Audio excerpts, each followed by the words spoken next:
Eh bien, mes amis, bienvenue encore une fois dans les studios d'Adventist Magazine. Nous sommes ici avec Yolande Grézet qui nous a rejoint pour parler d'un article, d'une interview que nous avons fait par rapport à son travail au cœur d'une association.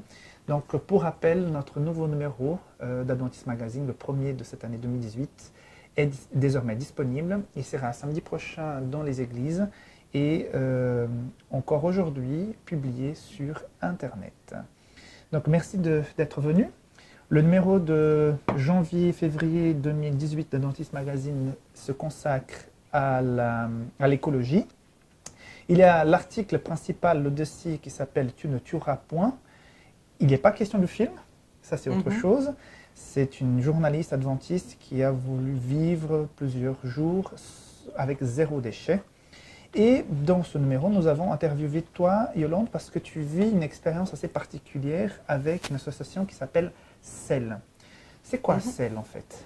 Alors le CEL, c'est le système d'échange local. C'est une association qui existe beaucoup en France. En Suisse, il y en a maintenant une trentaine de groupes en Suisse romande.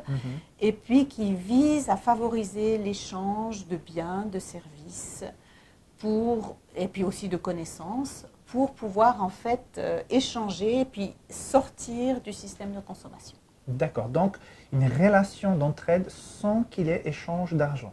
Absolument. Alors, l'argent, on a un argent, mais qui est un argent absolument virtuel, c'est-à-dire qui est sur le site. C'est pour permettre aux gens qui sont soit dans la demande, soit dans l'offre, de varier, c'est-à-dire à la fois de demander et à la fois d'offrir. Parce qu'il y a des gens qui peuvent parfois dire, voilà, je veux juste donner, donner, donner. Exactement. Et jamais demander, quoi. Exactement, et c'est pas le but. Et c'est pas le but. Les gens, voilà, je donne, mais je dois aussi avoir le courage de demander de l'aide. Absolument. Chose qui n'est pas très simple, parfois ici dans en Suisse. Dans des pays comme la Suisse, c'est pas très évident. J'ai trouvé intéressant dans ton texte, c'est que cette idée, elle est née au Canada suite à une situation assez difficile dans une certaine ville où pratiquement la moitié de la population était au chômage. Exactement. Et puis là, ils se sont dit, il faut qu'on s'entraide parce que voilà, on n'a pas de travail, mais c'est pas pour autant qu'on va périr dans une situation difficile. Absolument, absolument. Et puis c'est ça que je trouve extraordinaire. Et il semblerait même qu'en Suisse, j'ai entendu dire qu'il y avait des étudiants dans une région de Suisse où ils avaient réussi à boucler les fins de mois grâce au CEL. Parce qu'ils n'avaient pas beaucoup de sous, mais par les systèmes d'échange. Alors bien sûr, on peut se dire, j'ai mon voisin, j'ai mes voisins globalement, mais en fait, cette association permet de mettre en lien des gens qui n'auraient pas forcément directement un lien, c'est-à-dire que ce n'est pas mon voisin direct, peut-être qu'il habite à 500 mètres de chez moi, puis je n'aurais pas moyen de le connaître autrement. D'accord. Et le principe pour pouvoir se joindre à cette association, donc il faut payer une cotisation, il faut être présent à des rencontres, comment ça se passe? Il faut se donner un X temps, il faut recevoir, comment ça fonctionne? Alors pour faire partie de l'association, il faut venir en fait à une des réunions mensuelles que l'on a, parce qu'on ne peut pas s'inscrire dans l'association si personne ne nous connaît. L'idée c'est que voilà, il n'y ait pas n'importe qui s'y mette. Alors on vient à la première soirée, on explique le fonctionnement et si la personne est partante, si ça lui convient, eh bien, il y a une cotisation de 20 francs pour l'inscription. Après, c'est 10 francs par année. Alors, c'est clair que ça fait un peu bizarre de demander un peu de sous alors qu'on veut être une association sans but lucratif. Mais la seule chose, c'est que on a quelques contraintes financières du style, on veut faire des flyers. On est bien obligé de les payer en argent sonnant et trébuchant. Oui, mais 20 francs pour s'inscrire. Voilà, et puis après, c'est 10 francs. Alors ça, c'est les prix que je vous dis, c'est ceux du CEL de la Grande Eau à Aigle. Mais même dans les autres, ça tourne autour des mêmes tarifs. D'accord. Et comment tu as connu ce système d'échange local? Quel était ton baptême là-dedans? En fait, c'était quand on habitait Beugnin. J'avais une amie qui me connaissait, puis elle m'a dit, écoute, il faut que je te parle d'une association, je suis sûre que ça va te plaire. Et puis effectivement, elle m'a présenté le projet, j'ai trouvé ça fantastique. Du coup, j'ai fait partie de l'association à Beugnin, j'ai fait une année partie de l'association, après j'ai fait partie du comité, puis après on a déménagé. Du coup, j'ai tout de suite regardé s'il y en avait un qui existait dans la région d'Aigle, il n'y en avait pas. Il n'y a pas photo. faut en créer un. Et là, tu as pris le taureau par les cornes et s'est dit, voilà, je lance la chose ici. Exactement. Alors en fait, j'avais une amie au Diableret que j'ai embarquée dans l'affaire. Après, il y avait une autre dame qui avait aussi vécu à Beugnin. Du coup, je l'ai aussi embarquée. Puis après, il y en avait aussi une autre quatrième qui, je savais, était intéressée par le projet. Alors du coup, on s'est mis les 4 pour créer celle de la Grande Eau. Alors, donne-moi des exemples pratiques, des choses vécues. Comment ces genres d'associations peuvent nous aider dans le quotidien?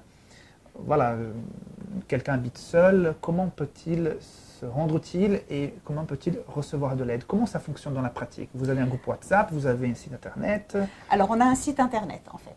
Alors, un site internet sur lequel on peut inscrire des offres ou des demandes. D'accord. Alors, chacun est libre d'y mettre. La seule restriction qu'il y a, c'est que ça ne doit pas être notre activité professionnelle. D'accord. Voilà. Okay. Mais sur le reste, on peut mettre. Alors, par exemple, nous, actuellement, on a une personne qui a beaucoup de temps. Alors, elle a mis qu'elle était prête à venir nous aider. Alors, on doit faire nos vitres chez nous, puis ça, on en a beaucoup, puis ça nous casse un peu les pieds. Elle vient. Et puis, l'idée, c'est pas que ce soit elle qui fasse, mais c'est qu'on fasse ensemble. D'accord. Pareil, quand on a un jardin, on veut un peu d'aide pour nettoyer, ranger. Après, ça peut être aussi, j'ai trop de légumes dans mon jardin, et puis j'ai envie de faire en faire profiter d'autres.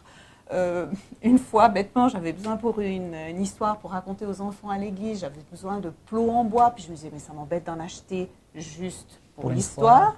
Alors du coup, j'ai mis une annonce et puis j'ai eu mes plots en bois pour raconter mon histoire. J'ai eu aussi des amis qui avaient, une famille qui venait d'arriver et puis ils avaient besoin d'une poussette juste pour 6 mois.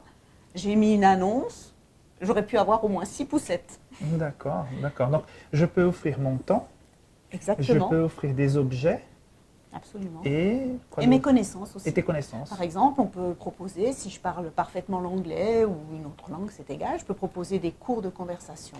Et puis, des cours, c'est pas vraiment des cours, mais du temps pour parler. Et puis voilà, c'est vraiment dans l'idée de se dire, on a tous des compétences, on a tous quelque chose à offrir. Et puis, des fois, je peux aussi être dans la demande. De dire là, je me suis cassé la jambe, je ne peux pas facilement aller faire mes courses. Est-ce que quelqu'un serait prêt à aller faire les courses pour moi? En t'écoutant, j'ai l'impression que j'ai déjà entendu ce message quelque part dans un livre très particulier qui s'appelle La Bible.